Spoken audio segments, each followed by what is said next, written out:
Et si on vous racontait l'histoire du monde? Comment ça, vous n'avez pas le temps? Attendez, ça ne prendra même pas 2 heures. Elle va se dérouler sous vos yeux, du Big Bang à aujourd'hui. De la formation des planètes aux premiers hommes. De l'âge de pierre aux machines à vapeur.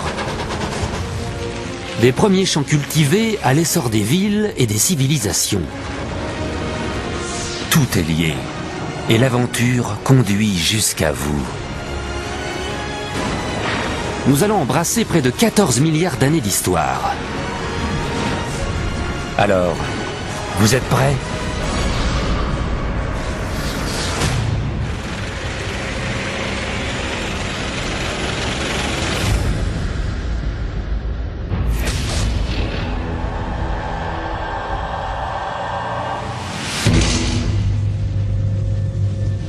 Voici l'univers en devenir.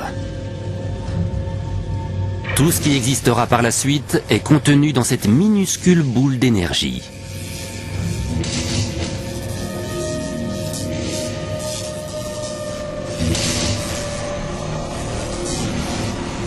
C'est maintenant, à cet instant précis, que l'histoire commence. Pour des raisons que nous ne connaîtrons peut-être jamais, cette boule explose.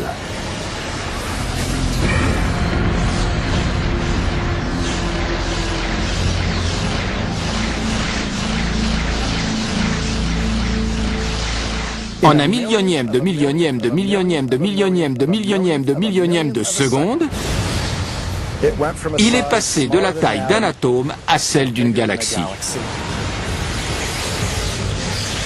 Whoosh!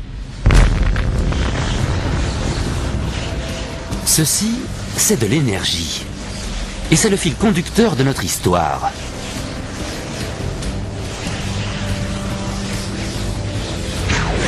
En une fraction de seconde, le Big Bang crée toute l'énergie contenue aujourd'hui dans l'univers. Cette énergie alimentera tout, des étoiles aux êtres vivants.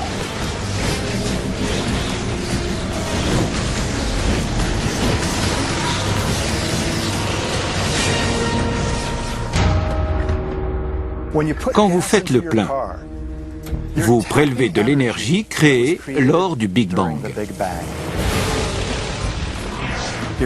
L'énergie de l'univers. « 380 000 ans viennent de s'écouler en 3 minutes devant vous. Vous allez maintenant assister à la naissance de nos tout premiers ancêtres, les atomes.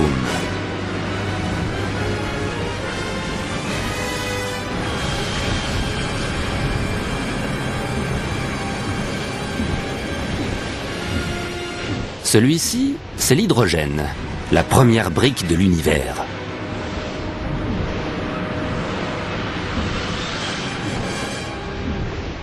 Pour créer un univers, il faut de l'hydrogène.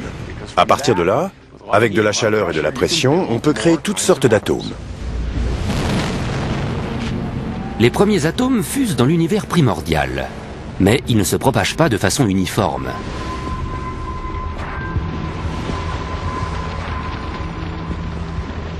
Ils s'accumulent dans de petites poches. C'est là que la gravité, le grand sculpteur de l'univers, va exercer sa magie.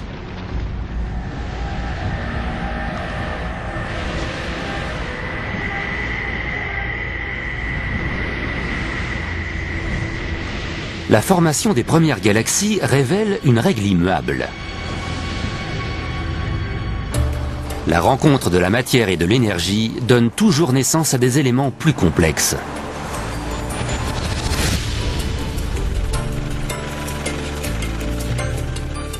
Nos cités modernes en sont un bon exemple.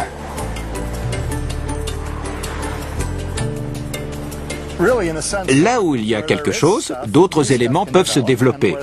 Quand il n'y a rien, il n'en sort rien.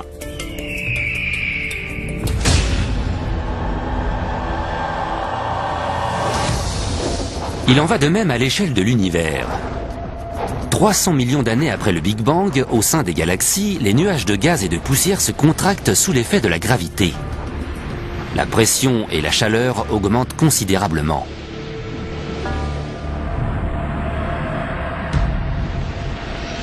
La température atteint 10 millions de degrés.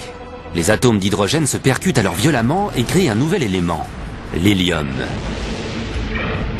Cette fusion dégage une énergie colossale. C'est ainsi que naissent les premières étoiles. Tout d'un coup, des phares sont apparus dans la nuit, déversant leur énergie dans l'univers. Que la lumière soit. Il y a maintenant plusieurs milliards d'étoiles, mais pas encore de planètes. Et sans planète, pas d'humanité.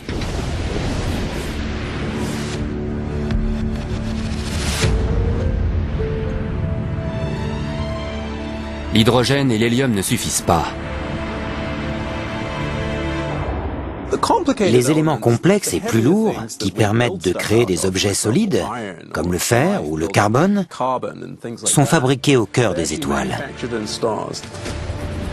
Les étoiles, comme notre Soleil, ne sont pas seulement des sources de lumière. Ce sont des usines.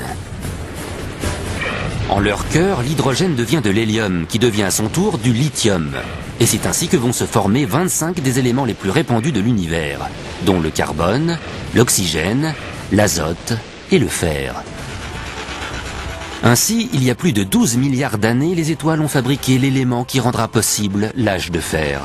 Donc, les cités et les monuments les plus extraordinaires que l'humanité ait bâtis.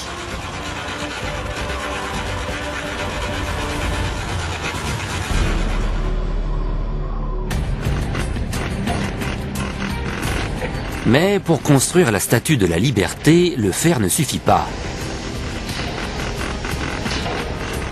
Son enveloppe est faite d'un élément trop lourd pour être créé dans les étoiles.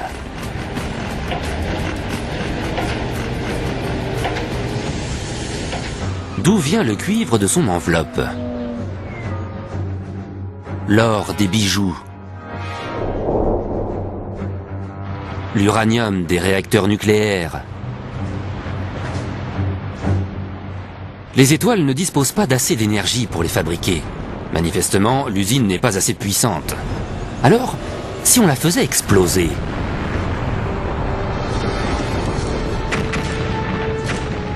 Quelques millions d'années après la formation des premières étoiles, certaines ont effectivement explosé. Les supernovas sont les explosions les plus puissantes depuis le Big Bang. L'énergie dégagée entraîne la fusion des éléments plus lourds. Dans la fournaise de leur propre destruction, les étoiles créent l'uranium, l'or et tous les éléments qui constituent notre monde, y compris le cuivre.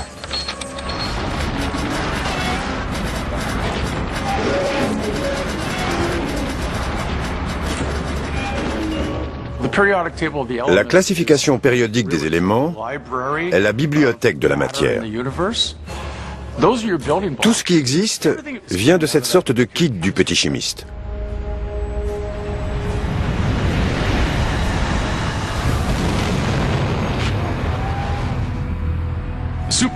Sans les supernovas, nous ne serions pas là. Nous sommes tous de la poussière d'étoiles. Le cuivre et l'étain, ça fait du bronze. Sans les supernovas, pas d'âge du bronze. Quand vous achetez un jus multivitaminé, regardez sa composition. Vous allez trouver du cuivre, du zinc, du sélénium et toutes sortes d'éléments qui ne peuvent être fabriqués que dans les supernovas. Ces éléments sont les graines de la future vie terrestre et les ferments de son histoire. Mais notre odyssée ne fait que commencer. Pour que la vie apparaisse, il faut un milieu approprié.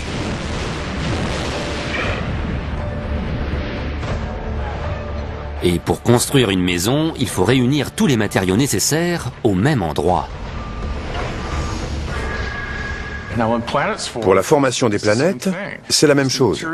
Ce sont les matériaux dont on dispose qui vont déterminer le type de planète. Réunir tous les matériaux adéquats au bon endroit prend énormément de temps. Pendant 8 milliards d'années, les usines stellaires vont poursuivre leur œuvre créatrice. Les étoiles explosent et renaissent. Chaque génération produit des éléments plus lourds que la précédente.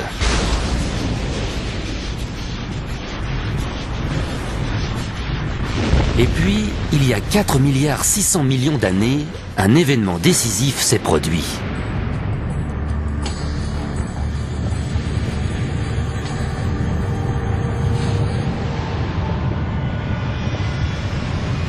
Une étoile est née. C'est notre Soleil. Il concentre 99,9% des gaz et des poussières du système solaire. Mais il reste encore de quoi fabriquer de petites choses. Des planètes.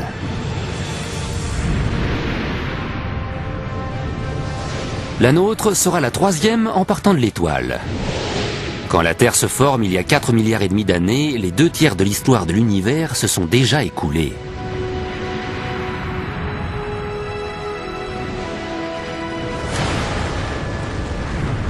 Les premières aubes se lèvent sur un monde hostile, en plein devenir. La Terre tourne alors si rapidement sur elle-même que les jours ne durent que 6 heures. Pour se représenter la Terre à ses origines, juste après sa formation, il faut imaginer une toute autre planète. Le Soleil éclairait un paysage de lave en fusion.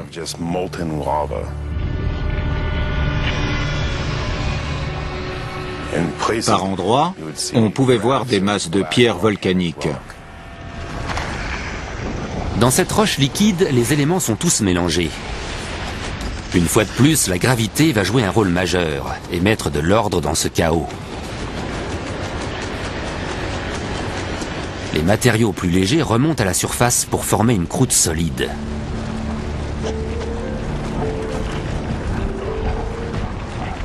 Les éléments plus lourds coulent vers le centre de la Terre pour former un noyau en fusion de fer et de nickel. Le mouvement du métal liquide crée un champ magnétique qui s'étend jusque dans l'espace. Tel un bouclier, il va protéger notre planète des particules mortelles émises par le Soleil. C'est lui qui va permettre à la vie de se développer. Et plus tard, il guidera les explorateurs. Mais avant, la Terre va faire une mauvaise rencontre.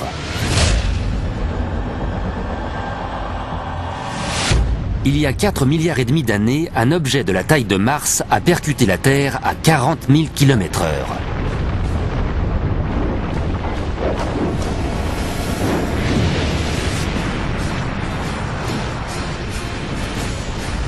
Notre Terre a absorbé la majeure partie du planétoïde.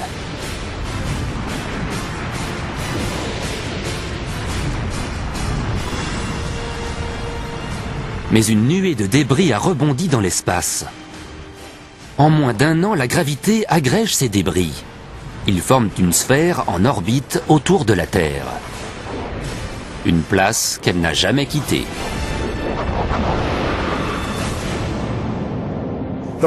La formation de la Lune est un événement crucial dans l'histoire de la Terre. Sa création a déterminé notre climat actuel. La Lune stabilise la Terre. Son attraction gravitationnelle empêchera notre planète d'osciller et évitera de trop brusques changements climatiques. L'impact a aussi incliné l'axe de la Terre. C'est cette inclinaison qui engendre la succession des saisons.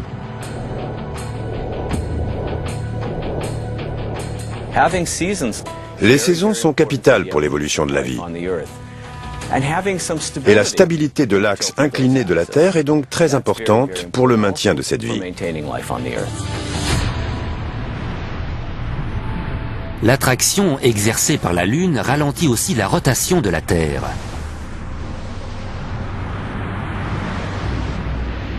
Peu à peu, les jours rallongent.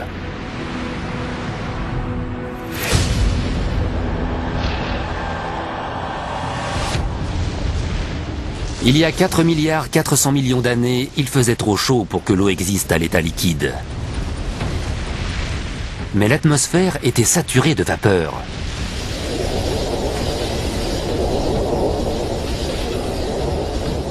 Comment la faire tomber sur la Terre? Si on veut que la vie apparaisse, il faut un peu de pluie.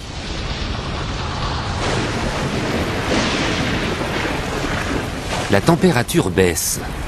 Pendant plusieurs millions d'années, des pluies diluviennes s'abattent sur la planète. Elles forment des mares, puis des lacs, et enfin, des océans. Il y a 3,8 milliards d'années, notre planète s'est donc enrichie d'un satellite, la Lune, et les océans ont fait leur apparition. Mais elle ne ressemble pas encore à l'environnement qui nous est familier. Pour cela, il faut que notre planète puisse être colonisée. Et sans un ingrédient capital, jamais la moindre parcelle de vie n'aurait pu apparaître.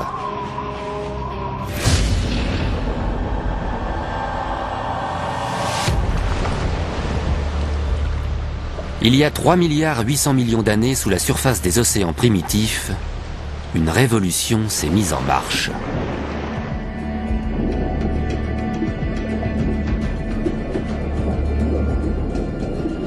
Six éléments simples, dont l'hydrogène, l'oxygène, le carbone et l'azote, se combinent. Ils vont créer les substances qui constituent tous les êtres vivants, passés et à venir.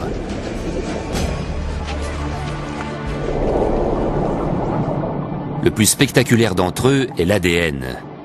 Dans ces spirales, il renferme le code secret de la vie.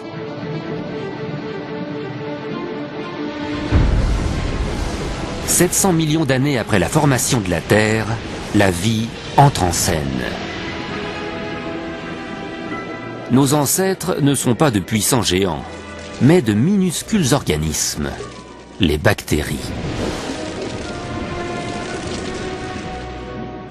Nous sommes très égocentriques. Mais en fait, nous sommes apparus très tardivement. La Terre était le royaume des bactéries bien avant l'arrivée des animaux et des hommes. On pourrait croire que les animaux ont anéanti ce vieux royaume. Si c'était le cas, on ne serait plus là. Notre corps est un véritable zoo de bactéries. Chacun d'entre nous contient plus de bactéries qu'il n'y a d'êtres humains sur Terre. Plusieurs milliards d'années durant, les microbes ont eu la Terre pour eux seuls. Comme l'univers en formation, les premiers êtres vivants étaient petits, simples et ouverts à tous les possibles. Mais comment ont-ils engendré toutes les formes de vie existantes?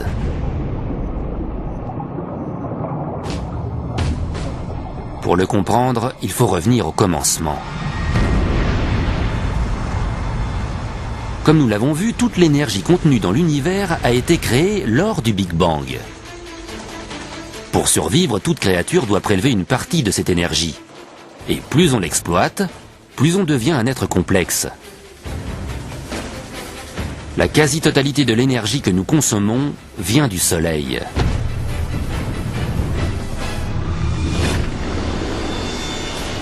Il y a 2,5 milliards d'années, une bactérie a trouvé comment capter l'énergie du Soleil.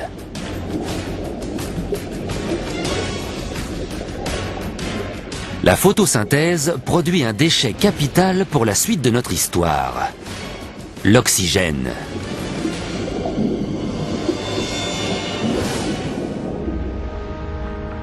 Bientôt, l'oxygène va redessiner notre monde.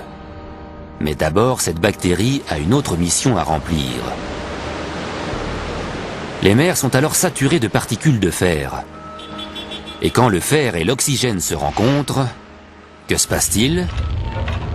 Je suis une petite bactérie, j'ai produit une molécule d'oxygène. Tiens, voilà justement un gros morceau de fer. Et voilà, je l'ai rouillé. Le fer rouillé s'accumule au fond des mers. Plusieurs milliards d'années plus tard, ces immenses dépôts referont surface. Et l'homme en tirera le fer et l'acier. Ce sont ces dépôts qui ont permis la révolution industrielle.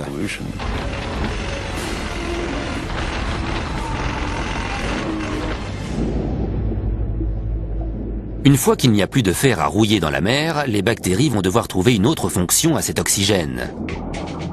Elles en produisent tant que les océans en sont saturés. Ce dernier ne peut plus que s'échapper dans l'atmosphère. C'est grâce à cela que la Terre a une apparence complètement différente des autres planètes. La vie va alors faire un saut crucial. Certaines bactéries vont apprendre à exploiter l'oxygène. La respiration est un fonctionnement vieux de 2,5 milliards d'années. Quand la vie trouve quelque chose qui fonctionne, elle s'accroche. L'oxygène change la donne. C'est une source d'énergie extrêmement efficace.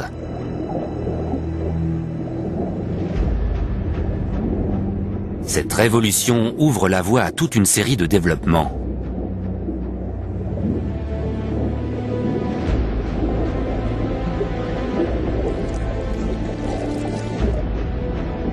Au cours des 2 milliards d'années qui suivent, le vivant devient de plus en plus complexe. Le ciel prend une couleur bleue, de même que les océans qui le reflètent. Les continents émergent. La Terre prend un visage qui nous est familier.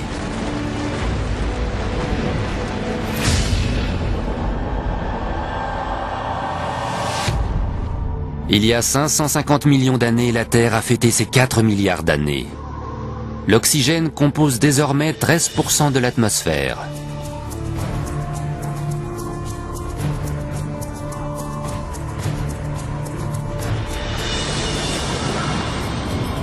Prenez votre souffle. Tout va s'accélérer.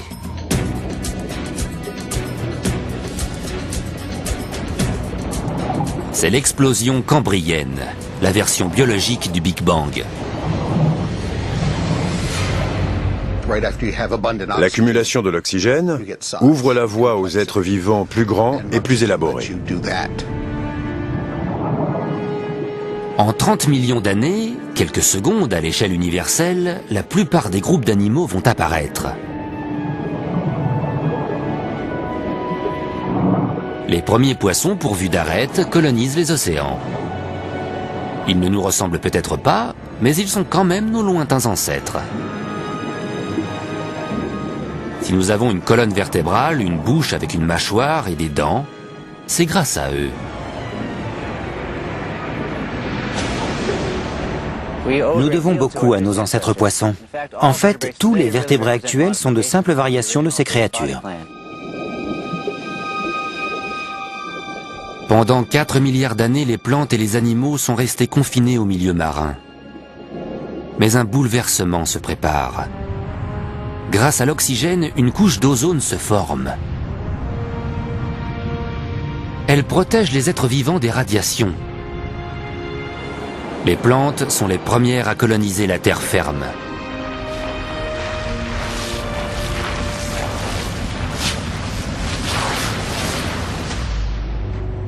Et puis, il y a 400 millions d'années, les animaux leur ont emboîté le pas. Les premiers à découvrir les rivages vont être les amphibiens.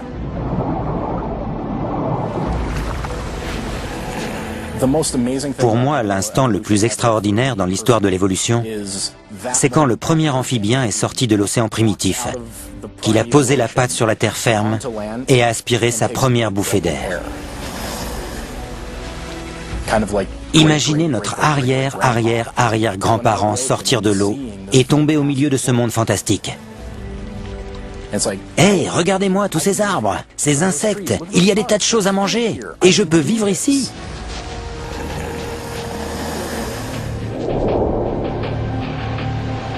Un jour, l'homme colonisera toutes les terres émergées. Mais avant, nos ancêtres doivent couper définitivement les ponts avec les océans.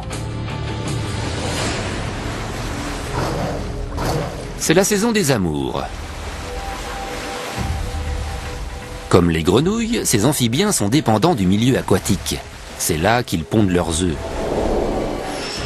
Mais certains vont se libérer de leur dépendance au milieu marin.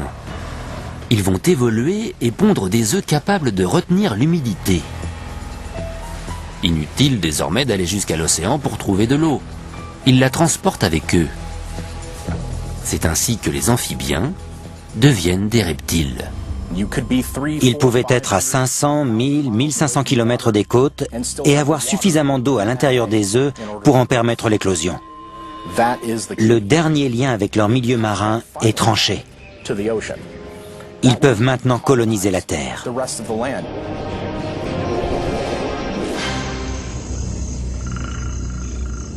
Il y a 300 millions d'années, la vie continue à prospérer dans d'immenses marais tropicaux. Quand les plantes meurent, l'énergie créée par le Big Bang, irradiée par le Soleil et absorbée par elle, est stockée en profondeur, sous forme de charbon.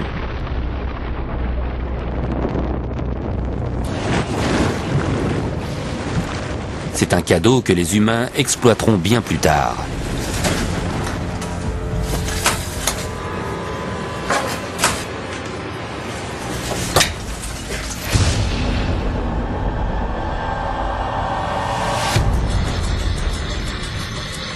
Il y a 250 millions d'années, c'est l'apocalypse. L'activité volcanique atteint un niveau jamais égalé depuis la création de notre planète.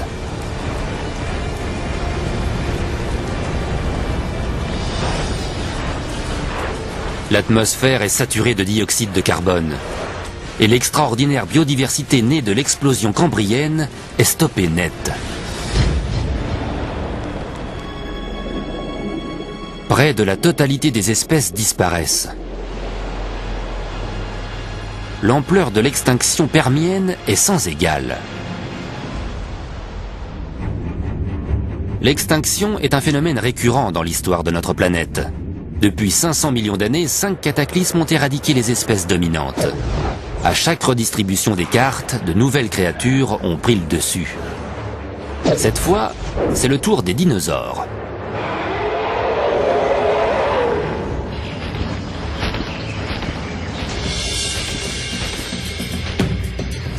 Ces créatures vont régner sur Terre durant 160 millions d'années. Cette période marque l'apparition des premières forêts de conifères.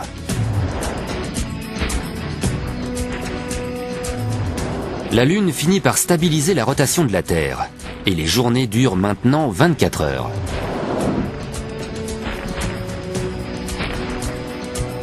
Au début de l'ère des dinosaures, les continents sont soudés.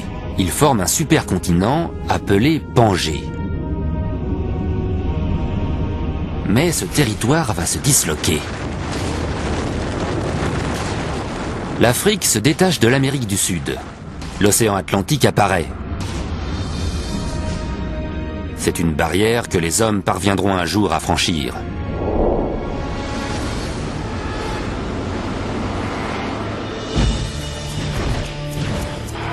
Les vedettes de l'époque sont sans aucun doute le Tricératops et le Tyrannosaure. À leurs pieds, on trouve des créatures minuscules, mais très importantes. Si on pouvait prolonger notre arbre généalogique jusque-là, on trouverait de tout petits mammifères de la taille des musaraignes entourés par ces reptiles géants. À cette époque, les mammifères, dont on fait partie, sont un peu des marginaux. Ils volent des œufs de dinosaures, ils ont du mal à joindre les deux bouts. En fait, les dinosaures empêchent les mammifères de petite taille d'évoluer. S'il y avait eu des journaux, ils auraient titré « Les mammifères ont perdu la partie ». On ne pouvait pas devenir beaucoup plus gros qu'un chat. Pendant 160 millions d'années, tous les animaux moyens, grands ou énormes étaient des dinosaures. C'est très long. Ils nous battaient à plate couture. Mais la partie n'est pas terminée.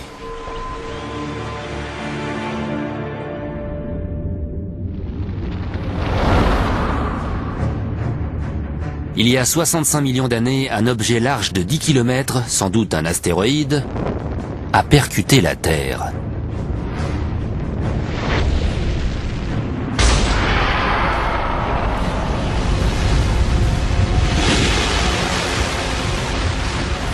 Un nuage de poussière a bloqué les rayons du Soleil. La température a chuté. Sur la terre ferme, toute créature de plus de 25 kg s'est éteinte. C'est la fin du règne des dinosaures. En disparaissant, les dinosaures nous ont fait un immense cadeau. Leur extinction a été le signal de la montée en puissance des mammifères. Peu de temps après la fin des dinosaures, les premiers primates apparaissent.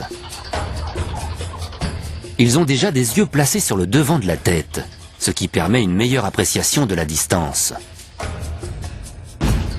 Ils ont aussi des mains habiles.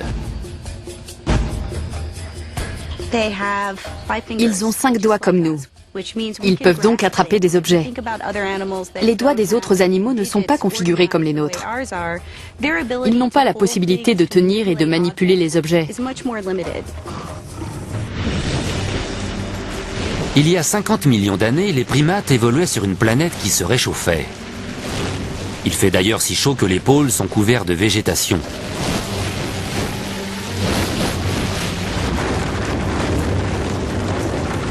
Les continents continuent de dériver.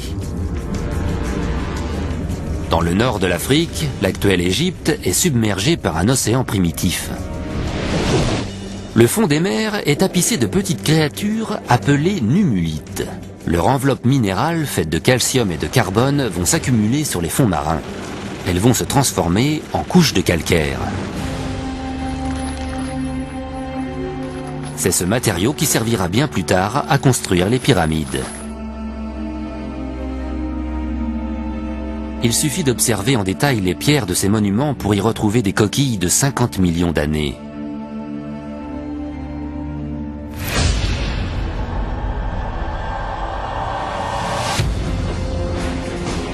Il y a 10 millions d'années, la Terre avait déjà un visage familier. Le fleuve Colorado creuse le Grand Canyon. Les chaînes de montagnes, comme l'Himalaya, se sont soulevées. Elles perturbent déjà les schémas climatiques.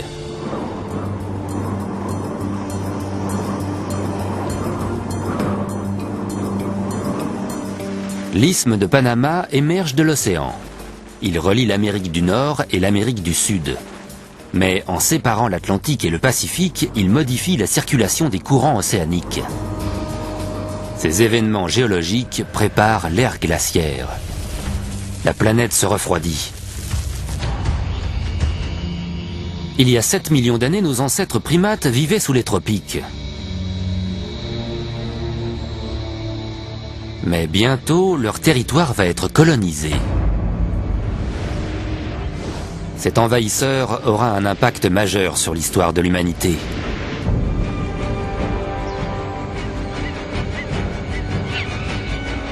Malgré son aspect inoffensif, c'est bien lui qui poussera les primates à évoluer.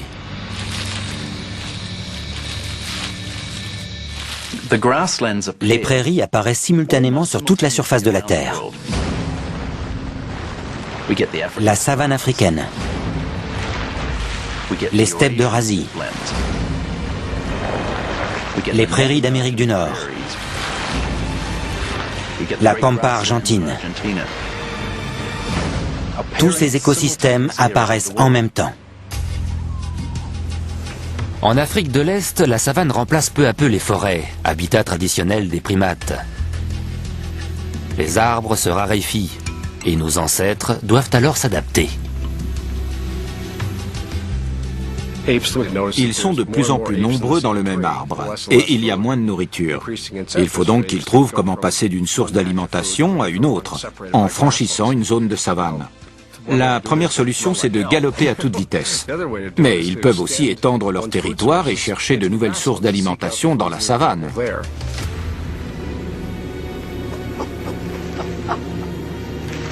Certains primates partent donc à la découverte de ce nouvel habitat.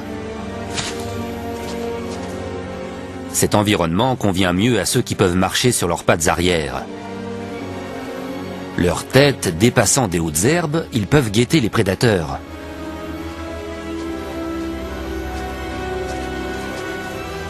Cette posture est révolutionnaire, car elle libère les mains. Et la main va modeler l'histoire de l'humanité.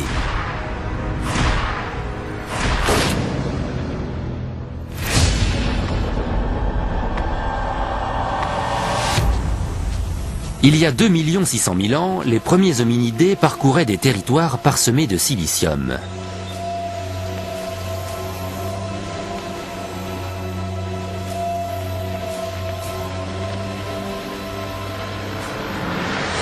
Cet élément a été créé au cœur des étoiles plusieurs milliards d'années plus tôt. C'est le deuxième élément le plus abondant de la croûte terrestre. L'une de ses caractéristiques est de se lier à l'oxygène pour former des cristaux. Ceux-ci se combinent en une roche solide. Une roche qui peut être taillée sans se briser. Les hominidés ont commencé à tailler ces pierres il y a 2 600 000 ans. Et on a continué à les utiliser pendant pratiquement autant d'années.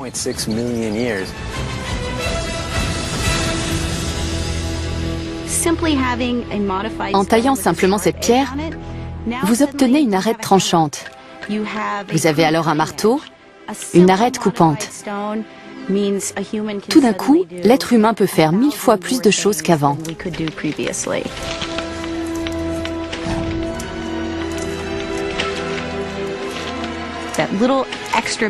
C'est ce petit plus technologique qui a permis à nos ancêtres de subsister et de continuer à évoluer.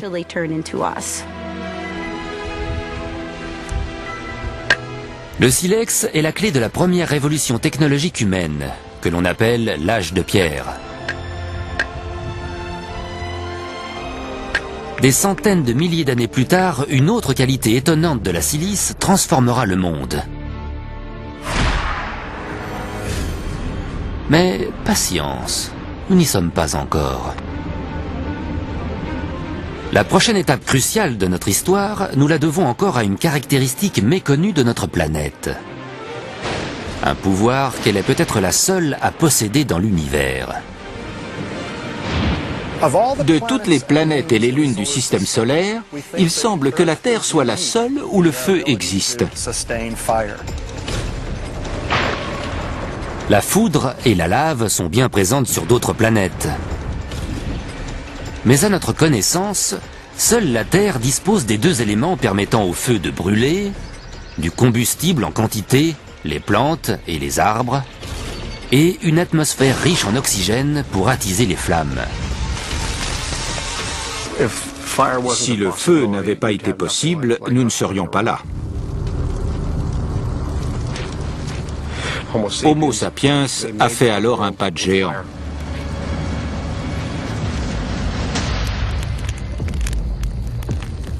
Il y a 800 000 ans, nos ancêtres ont appris à maîtriser le feu. Cette connaissance nous relie directement à l'origine du monde.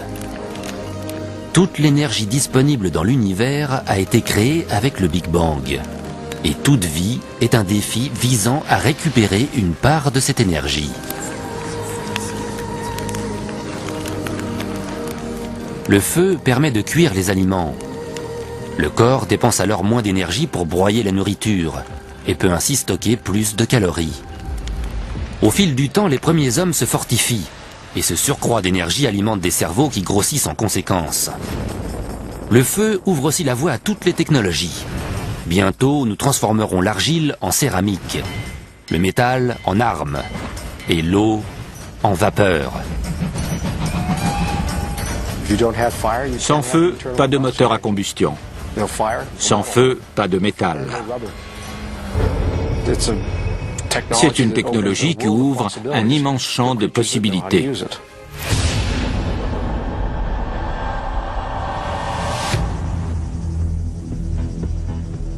Il y a 200 000 ans, l'homme moderne a pris forme.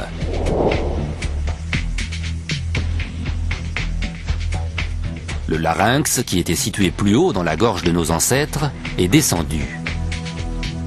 Nous pouvons désormais articuler des sons plus complexes. Ce sont les débuts du langage.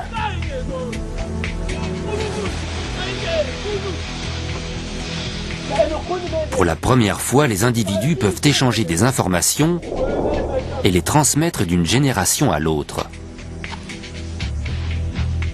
On peut dire, mon grand-père a dit que lorsqu'il n'y avait pas d'éléphants, il fallait chasser les zèbres.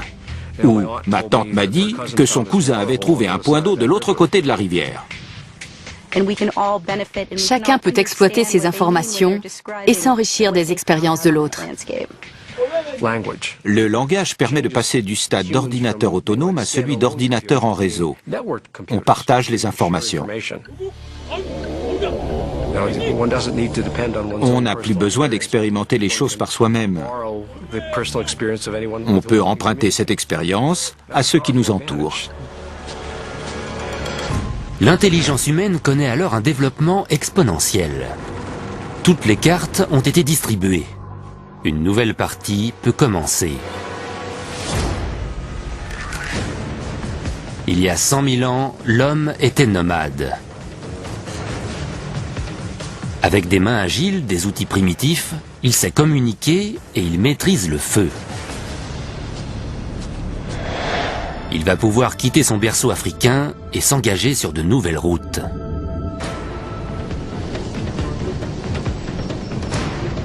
La dérive des continents a lié l'Afrique à l'Europe et l'Asie pour créer un supercontinent, l'Afro-Eurasie.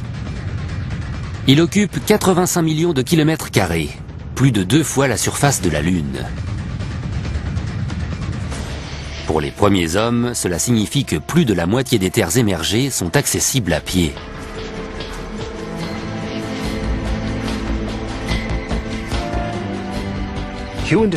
La dispersion des êtres humains a changé la donne. Nous sommes l'un des rares primates à coloniser simultanément plus d'un continent. Nous sommes mieux protégés contre les catastrophes qui ont entraîné la disparition de grands mammifères. C'est une assurance contre l'extinction.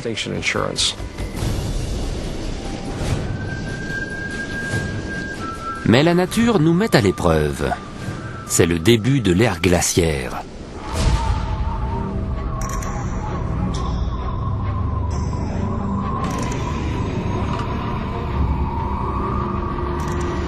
Il y a 50 000 ans, les glaciers sont descendus du pôle Nord. Au même moment, les hommes continuaient leur expansion. Ils atteignaient la Chine et l'Australie. Il y a 30 000 ans, Homo sapiens s'est installé en Europe. Et il y a 20 000 ans, au plus fort de l'ère glaciaire, il a atteint les froides toundras du nord-est de la Sibérie. L'homme réussit à surmonter les rigueurs du froid extrême. Il développe les compétences qui font de lui une créature véritablement à part.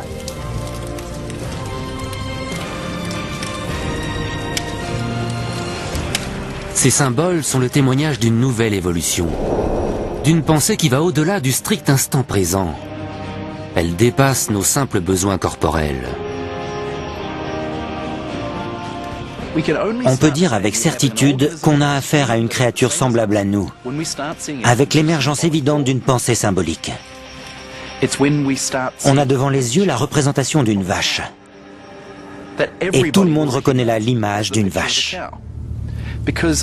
Avec l'apparition de symboles, on sait qu'on est bien en présence d'êtres humains, de créatures qui pensent comme nous et voient le monde comme nous. À partir de ce moment-là, l'histoire humaine a pris un chemin radicalement différent des autres espèces. Une énorme quantité d'eau est prisonnière des glaces. Le niveau des mers baisse. La dernière barrière qui empêchait les êtres humains de conquérir toute la Terre disparaît. Ils passent de la Sibérie à l'Amérique du Nord.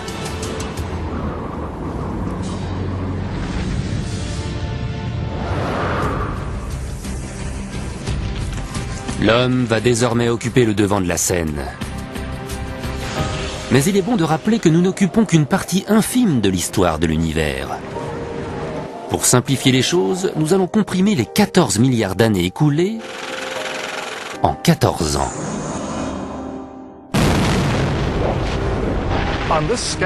Dans cette hypothèse, la Terre n'existerait que depuis 5 ans, ce qui correspond à peu près à un tiers de l'histoire de l'univers. Les grandes créatures complexes se seraient développées il y a 7 mois. Les dinosaures se seraient éteints il y a environ 3 semaines. La totalité de l'histoire de l'humanité représenterait les 3 dernières minutes. Les sociétés modernes, la révolution industrielle, auraient commencé il y a 6 secondes. En fait, les humains ne sont là que depuis un bref instant, à l'échelle de l'univers. Il a fallu de nombreuses étapes pour arriver à cet instant.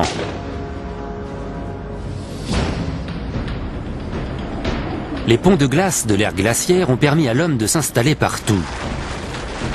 Mais à présent, la glace fond et le niveau des mers remonte.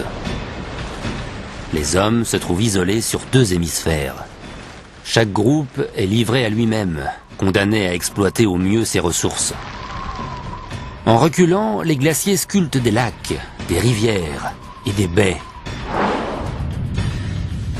La carte du monde prend le visage que nous lui connaissons. En Afrique, les fortes précipitations font déborder les lacs Victoria et Albert et donnent naissance au Nil. En Eurasie, d'autres rivières se forment. Le Tigre et l'Euphrate en Mésopotamie, l'actuel Irak. L'Indus dans le Pakistan d'aujourd'hui. Et le fleuve Jaune et le Yangtze en Chine. Ces fleuves vont devenir très importants après la fonte des glaces.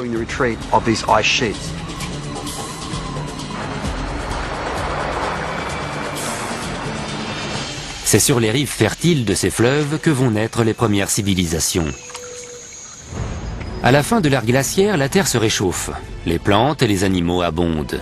L'homme peut cesser de se déplacer pour subsister. Il devient sédentaire.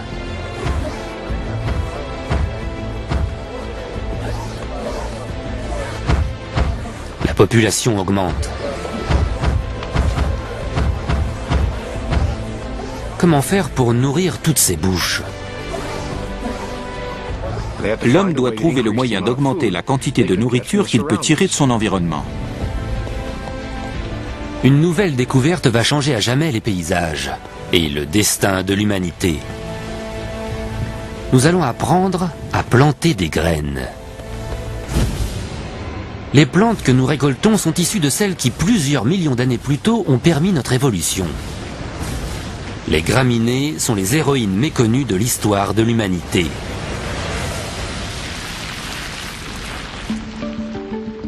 Une graine d'herbe, c'est minuscule, on ne peut pas s'en nourrir. Entre chasser un bison et faucher de l'herbe, il vaut mieux chasser un bison. Et pourtant, les graminées vont devenir la plus importante source de nourriture. Mais les chasseurs-cueilleurs vont attendre des milliers d'années avant de les cultiver. Ils ne les utiliseront que quand ils en auront vraiment besoin. Les espèces les plus connues sont la canne à sucre, le blé, le seigle, l'orge. Toutes les céréales sont des graminées. Cette famille ne se résume pas à la belle pelouse qu'on entretient le week-end. C'est aussi la nourriture de base dont toute civilisation dépend. La majorité de notre apport en calories. Une fois encore, tout nous ramène au Big Bang. S'approprier l'énergie qui en est issue, voici l'éternel défi de la vie. L'oxygène a changé la donne. Le feu nous a permis de consommer davantage de calories et le passage à l'agriculture permet à l'homme d'augmenter sa productivité. Alors qu'un chasseur-cueilleur avait besoin d'environ 25 km² de terre pour se procurer de quoi se nourrir, cultiver une terre va se révéler beaucoup plus rentable. La fin de l'ère glaciaire permet à l'homme d'exploiter l'énergie du soleil beaucoup plus efficacement. Il n'a plus besoin que d'1/4 de km² pour répondre à ses besoins.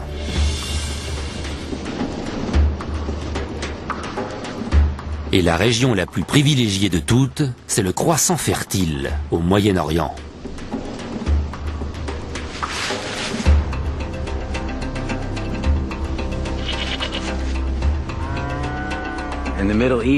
Au Moyen-Orient, on a une convergence d'espèces, à la fois végétales et animales, susceptibles de domestication. Pour ce qui est des animaux, on trouve des bovins, des cochons, des moutons et des chèvres. Côté végétaux, il y a 2 variétés de blé, de l'orge, des lentilles, des figues, le tout concentré dans un tout petit périmètre. En revanche, l'Afrique subsaharienne et les Amériques disposent de très peu d'espèces sauvages domesticables.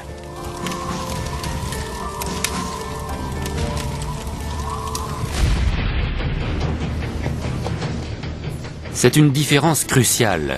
Les peuples qui ont la chance de se trouver au bon endroit vont devenir puissants et prendre une immense avance sur les autres.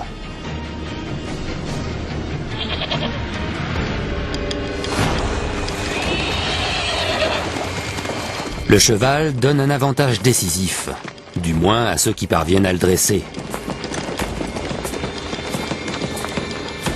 Les chevaux sont apparus en Amérique, mais vers 10 000 avant notre ère, ils disparaissent du continent en même temps que d'autres grands mammifères. Il y avait au moins 3 espèces de chevaux en Amérique du Nord pendant l'ère glaciaire. Leur taille allait du poney au percheron.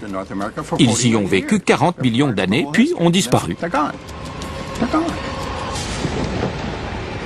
Ils disparaissent avant que les premiers Nord-Américains aient l'occasion de les dresser. Heureusement, avant leur disparition, des troupeaux avaient franchi le détroit de Bering et conquis les vastes steppes d'Asie centrale. Cet heureux hasard aura un formidable impact. Vers moins 4000, les peuples nomades d'Asie centrale apprennent à le domestiquer.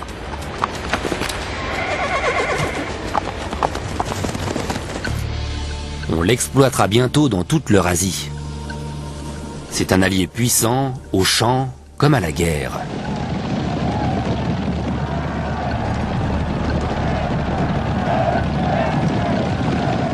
La boucle sera bouclée lorsque 5000 ans plus tard, Christophe Colomb apportera des chevaux lors de son 2e séjour aux Amériques.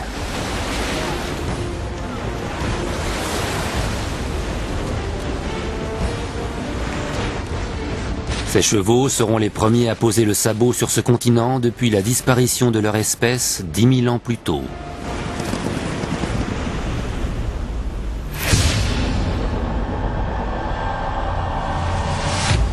Le passage à l'agriculture et la domestication des animaux annoncent une nouvelle grande mutation. Dans l'espace, la gravité contracte les nuages de poussière interstellaire pour former de nouvelles étoiles. Sur Terre, en Mésopotamie, des nouveaux pôles d'attraction se mettent aussi en place.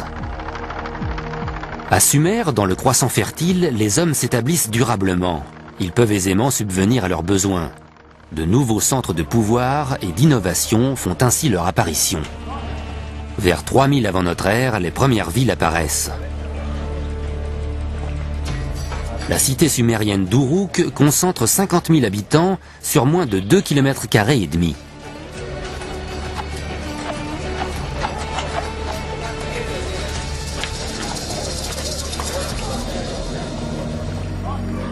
Grâce à la culture et à l'élevage, ce territoire qui aurait à peine pu nourrir un chasseur-cueilleur peut maintenant faire vivre des milliers de gens.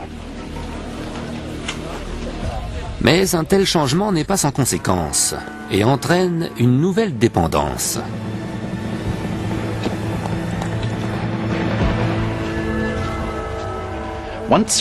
Une fois qu'on passe à l'ère de l'agriculture, on dépend à 80 ou 90% des calories tirées d'une ou deux espèces. Au Moyen-Orient, il s'agit de l'épeautre et de l'orge. Ces deux céréales se récoltent à la même saison. On a donc toute la nourriture de l'année en une seule fois. C'est comme si on touchait son salaire une fois par an. Il faut le mettre en lieu sûr et planifier son usage. Si la récolte est mauvaise, on se retrouve avec une famine sur les bras et on ne pourra pas y remédier avant 12 mois.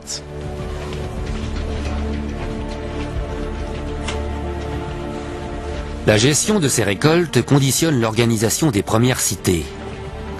Pour les comtés, l'homme crée les premiers systèmes d'écriture.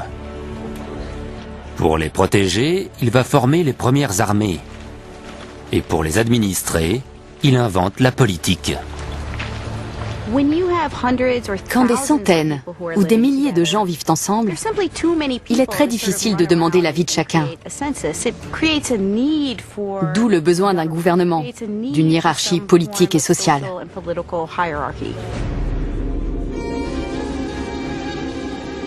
L'homme se rassemble près des fleuves, comme le Tigre et l'Euphrate, le Nil, l'Indus, le fleuve Jaune et le Yangtze. Les civilisations sont sur le point de naître. Mais d'abord, elles doivent maîtriser le commerce.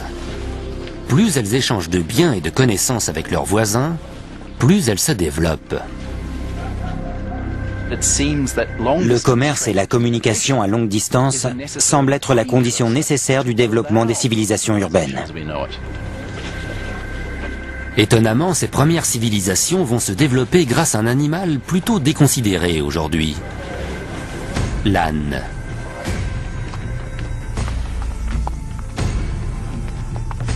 Les caravanes d'ânes sont à la fois les autoroutes et l'Internet de l'époque. Les itinéraires qu'elles empruntent jettent les fondations du monde moderne.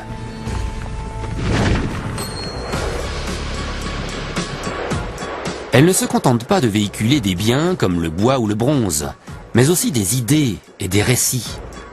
Les civilisations qu'elles relient sont les premières mentionnées dans la Bible. Elles convergent vers le golfe Persique, où des navires les emmènent vers l'Inde. Les échanges culturels et matériels entre ces civilisations sont le début de la mondialisation. Ce commerce est la clé pour comprendre le monde d'hier et d'aujourd'hui. Comme les premières civilisations, nous échangeons des biens et créons des réseaux. Et des carrefours se trouvent au cœur de ces réseaux. Quand on occupe le centre de ces opérations, on est naturellement avantagé. La quantité d'idées et de marchandises qui transitent par une région conditionne sa puissance et son importance.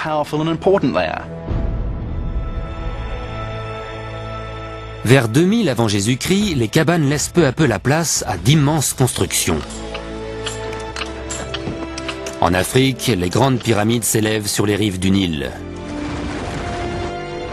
En Grande-Bretagne, Stonehenge sort de terre.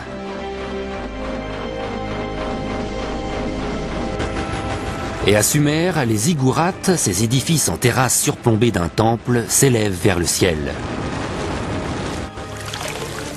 Pour sceller les blocs de ces gigantesques structures, les bâtisseurs sumériens utilisent une substance qui jaillit du sol près des rives de l'Euphrate. On appelle cela du bitume. Aujourd'hui, on l'utilise pour asphalter les routes. C'est le premier produit pétrolier exploité par l'homme. Si le bitume est très prisé, le liquide visqueux qui l'accompagne ennuie les Mésopotamiens. Il est trop inflammable. Les anciens l'appellent naphte. C'est le pétrole. Ces vastes champs d'or noir feront du berceau de la civilisation une terre de richesse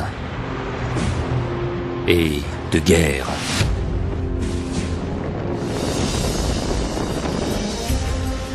Mais les Sumériens nous ont légué bien d'autres inventions, parfois surprenantes.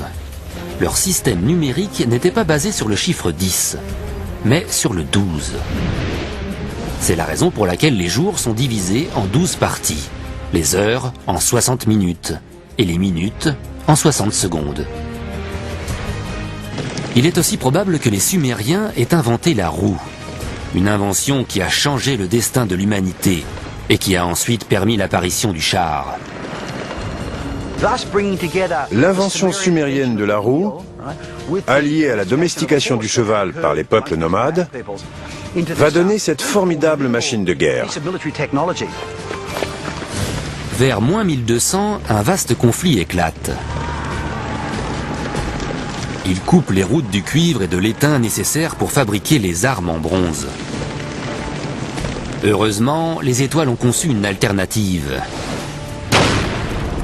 Le fer. Les forgerons font une découverte cruciale. À très haute température, ils peuvent modeler ce vénérable métal. Plus facile à aiguiser et 700 fois plus commun que le cuivre, il va bouleverser le monde. On entre cette fois dans l'âge du fer.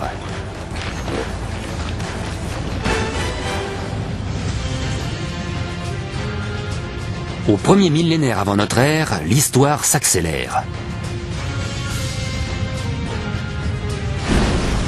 Après le Big Bang, la formation de la Terre, l'apparition des premières créatures et la naissance de l'homme, l'ère glaciaire a créé des ponts qui ont permis à l'homme de coloniser tous les continents.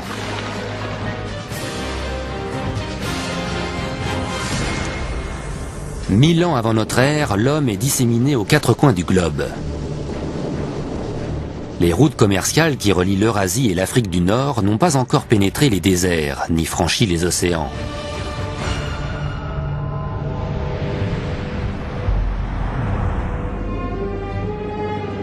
Les peuples d'Afrique subsaharienne et des Amériques sont isolés.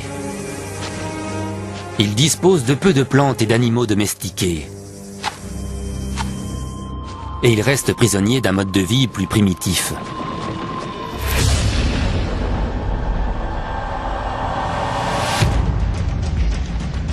« 600 ans avant notre ère, la cavalerie fait son apparition.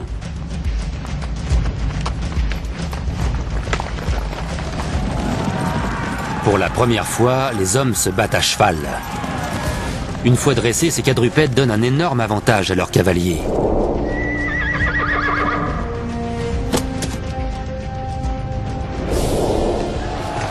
L'alliance du cheval et des armes en fer rend le guerrier redoutable. Cette avancée technologique modifie le déroulement des batailles, mais elle permet aussi la constitution d'empires. La succession de ces empires sont les nouveaux chapitres de notre histoire.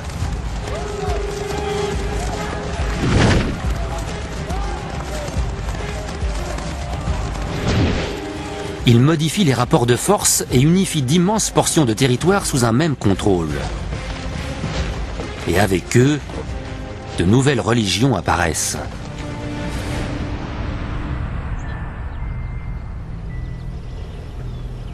C'est la naissance du judaïsme, ainsi que du bouddhisme et de l'hindouisme. Malgré l'extension des empires, certaines puissances sont isolées. Au-delà de l'Himalaya, la Chine reste coupée du monde. Mais plus pour longtemps.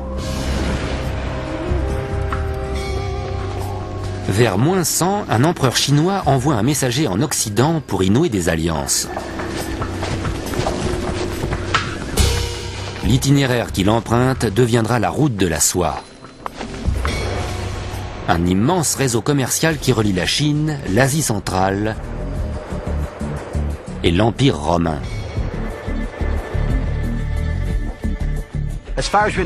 Les commerçants chinois et les Romains ne se sont jamais rencontrés, du moins avant l'établissement de la route de la soie.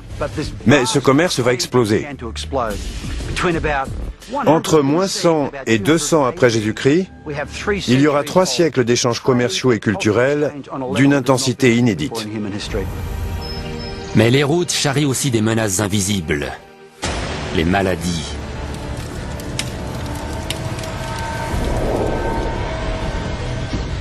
Des épidémies dévastatrices ont peut-être contribué à la chute de l'Empire romain et de la dynastie Han en Chine.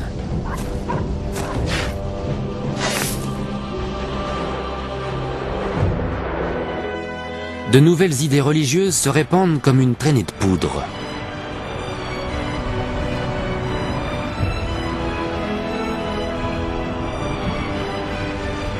En 312, l'empereur romain Constantin se convertit au christianisme.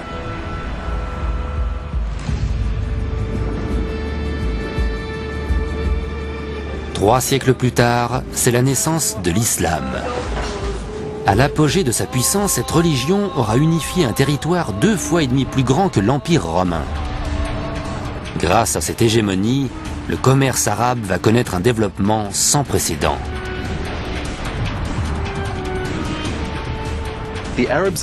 Les Arabes sont au carrefour de l'Asie et de l'Afrique. Des marins arabes reviennent de Chine. Des commerçants arabes atteignent les côtes atlantiques. Ils sont au carrefour de toutes les routes. Le secret du commerce arabe? Le dromadaire. Comme le cheval, les ancêtres de cet animal ont fui l'Amérique du Nord en passant par le détroit de Bering. En une journée, une caravane de 6 dromadaires peut transporter jusqu'à 2 tonnes de marchandises sur 100 km. Les ânes en transportent 2 fois moins en 2 fois plus de temps. Les caravanes de dromadaires ouvrent des routes commerciales dans l'immense désert du Sahara.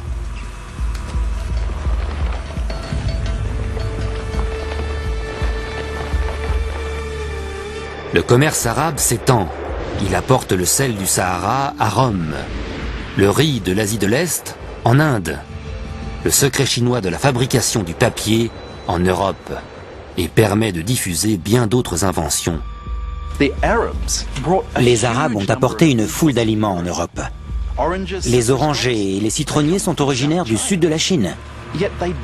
Et c'est à la grande époque arabe qu'ils vont atteindre l'Occident.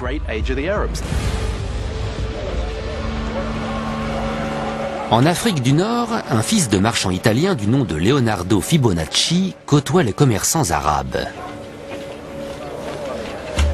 Il s'initie à une méthode de calcul simple mais ingénieuse. Ce système né en Inde est utilisé dans l'ensemble du monde arabe. Les écrits de Fibonacci vont diffuser ce nouveau savoir. L'unification du système de calcul va faciliter les échanges et le commerce. Et aujourd'hui encore, nous utilisons presque tous les chiffres arabes.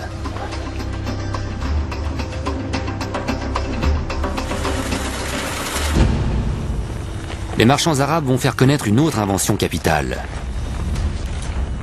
Elle est née en Chine, autour de l'an 800. En cherchant à créer un élixir pour prolonger la vie, un alchimiste chinois découvre comment donner instantanément la mort.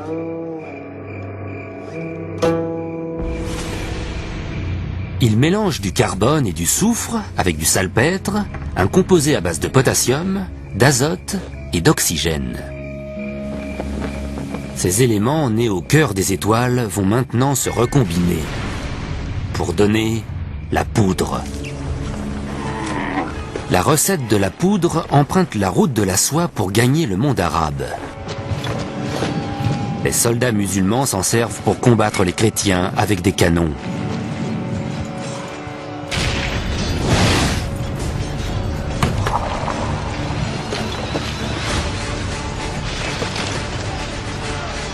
Plus tard, les Européens vont à leur tour s'emparer de l'invention et perfectionner les armes à feu.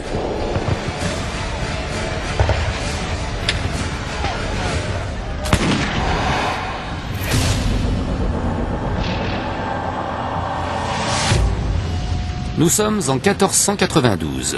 Le monde compte environ 400 millions d'habitants, mais il reste divisé en deux. En Amérique, les civilisations aztèques, mayas et incas se développent. De l'autre côté de l'Atlantique, après la chute de l'Empire romain, l'Europe a éclaté en une multitude d'États indépendants.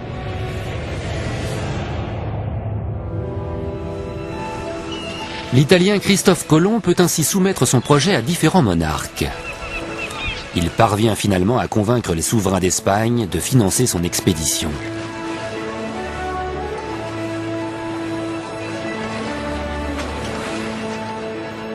La réussite du périple du navigateur doit beaucoup aux inventions qui l'ont précédé. Les voiles triangulaires qui exploitent si efficacement la force du vent sont d'inspiration arabe.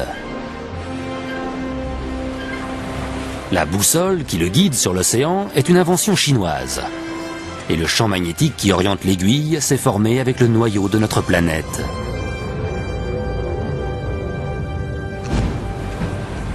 Christophe Colomb cherche un nouvel itinéraire pour atteindre l'Inde.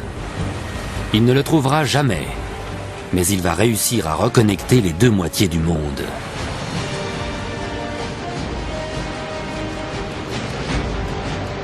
Sa découverte est un nouveau tournant dans l'histoire.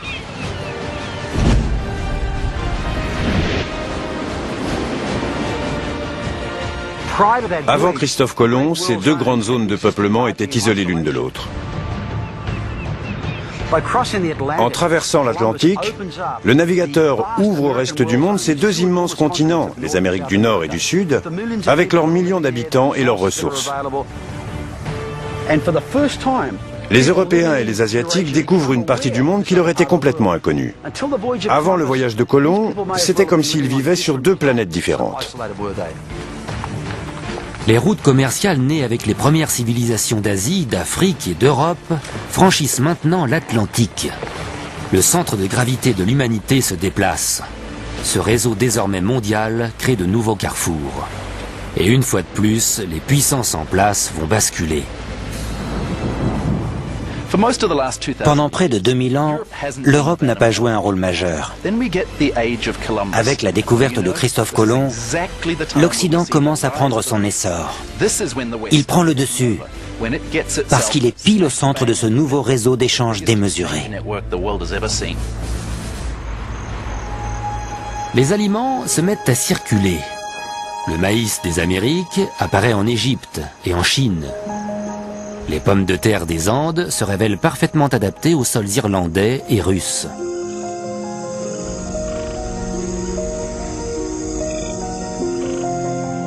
Les céréales du vieux croissant fertile, comme le blé, commencent à nourrir les Amériques. Ces nouveaux aliments apportent davantage de calories et d'énergie. Moins de 3 siècles après la découverte de l'Amérique, la population mondiale double pour atteindre 900 millions d'êtres humains. Mais les inégalités entre les deux hémisphères vont conduire aux pires atrocités.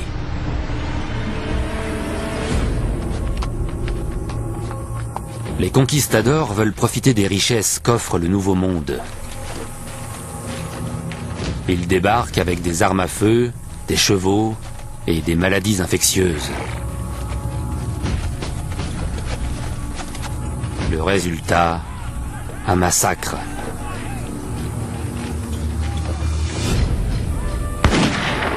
Dans les années qui suivent, 95% de la population indigène d'Amérique latine disparaît, victime des armes et des maladies venues d'Europe.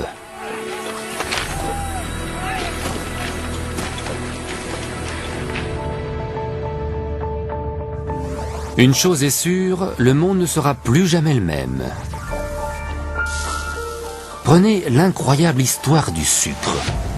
Le glucose est la seule source d'énergie de notre cerveau. Elle nous est donc vitale. Cette denrée vient majoritairement de la canne à sucre.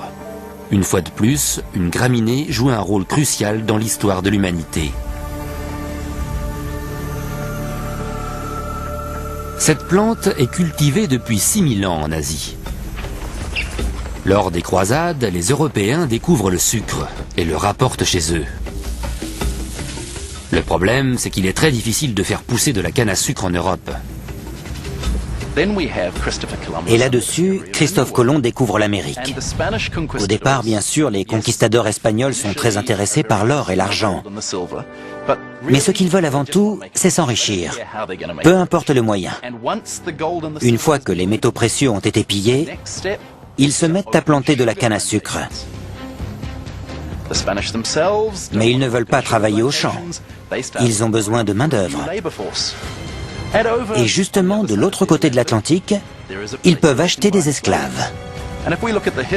La principale destination des esclaves d'Afrique, ce sont les plantations de canne à sucre.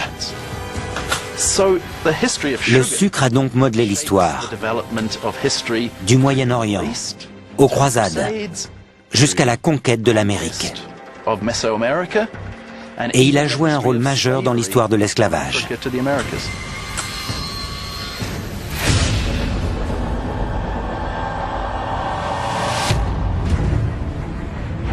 Au début du XVIIIe siècle, l'homme a fait des progrès immenses. Mais au quotidien, il vit aussi simplement que nos plus lointains ancêtres.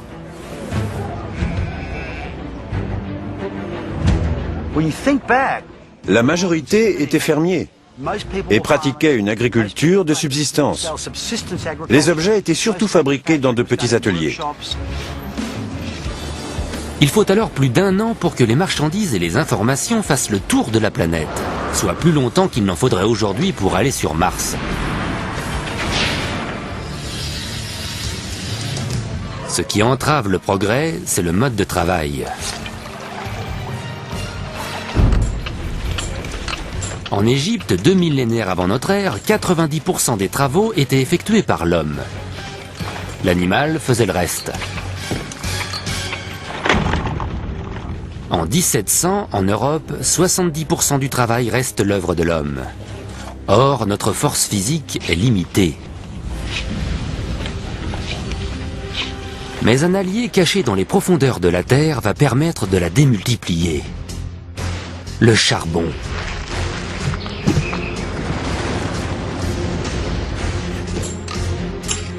Ce minerai est un combustible qui remplace efficacement le bois. Mais son extraction va permettre une nouvelle avancée technologique inattendue. Pour atteindre les filons de charbon, il faut creuser de plus en plus profond. L'eau envahit les tunnels. Il faut l'évacuer. En Grande-Bretagne, Thomas Newcomen invente en 1712 une pompe alimentée par du charbon et propulsée par la vapeur. C'est le premier moteur à vapeur. La combinaison de l'énergie et du moteur, du carburant et de la machine va permettre à l'homme de dépasser les limites de sa force physique et changer le monde. C'est le début de la révolution industrielle. Associée aux révolutions politiques qui ébranlent l'Amérique puis la France, cette mutation technologique va changer à jamais le cours de notre histoire. Très vite, la zone atlantique devient le nouveau pôle économique, donc culturel, donc politique et donc militaire du monde. À partir de ce moment, celui-ci va dominer la géopolitique mondiale. Les campagnes résonnent maintenant du fracas des trains. Autour de 1870, on invente le moteur à combustion interne. Les Allemands en développent une application très porteuse, la voiture.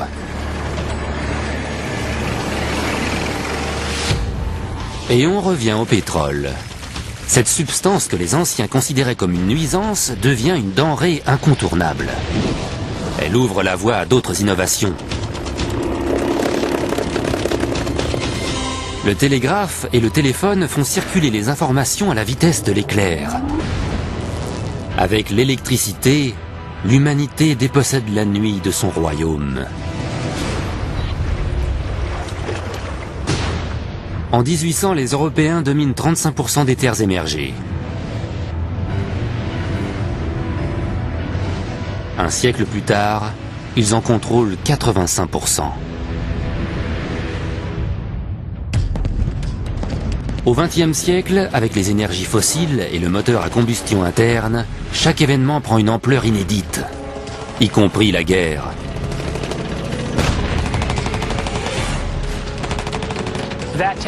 Avec la technologie, les conflits militaires s'étendent au niveau international. Ils prennent une importance inédite. Au XXe siècle, la guerre va tuer près de 3 fois plus d'hommes qu'il n'y a eu de morts en 2000 ans d'histoire.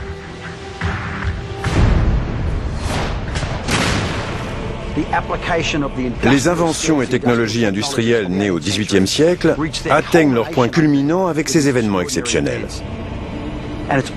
Et cela, c'est la fossilisation de micro-organismes dans les marécages, il y a des millions et des millions d'années qui l'a permis. La révolution industrielle entraîne aussi l'explosion de la population. Il a fallu 200 000 ans d'histoire de l'aube de l'humanité au début du XXe siècle pour que la population atteigne 1,6 milliard.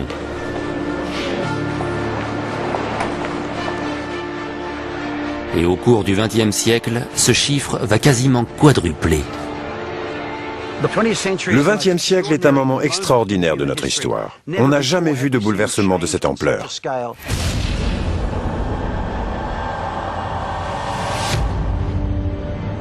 Nous sommes aujourd'hui 7 milliards. L'homme est devenu un acteur majeur sur Terre. Nous avons appris à exploiter 50 000 fois plus d'énergie que nos ancêtres il y a 10 000 ans. Cette énergie alimente le rythme accéléré de notre quotidien et le réseau global qui quadrille désormais la Terre. Ces liens virtuels sont l'héritage direct des premières routes tracées par nos ancêtres. Les germes du passé ont éclos en un présent riche d'énergie et de créativité. La toile de fond de cette aventure, c'est l'immensité de l'univers, si vaste qu'il reste une énigme.